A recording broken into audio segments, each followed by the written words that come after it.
आज जागतिक महिला दिन। आजची स्त्री पुरुषाच्या खांद्याला खांदा लावून प्रत्येक क्षेत्रात आपलं कर्तृत्व सिद्ध करत आहे। कदाचित काकणभर श्रेष्ठच ठरावं असं आजच्या स्त्रीचं कर्तृत्व आहे। स्त्री आज विमान तर चालवतेच आहे, पण संसार सुद्धा त्याच तन्मयतेने करते आहे।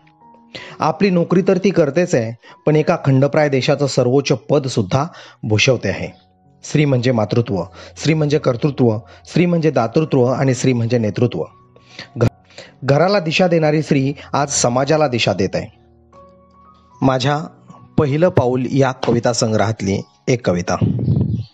तुझ्या आठवांचा स्पर्श होता मनात काही आले, आठवून त्याग स्त्रियांचा नतमस्तक मन झाले। कधी झालीस दुर्गा तू, कधी होते महाकाली, कधी झालीस दुर्गा तू, कधी होते महाकाली। पुत्र प्रेमासाठी आपुल्या तूच हिरकणी झाली। काकणाचे हात तुझे सर्व जगाला आधार, वात्सल्याने ओसंडते तू, तुझी प्रीत अपरंपार। येता लक्ष्मीच्या पाऊली घर भरते आनंदाने, येता लक्ष्मीच्या पाऊली घर भरते आनंदाने।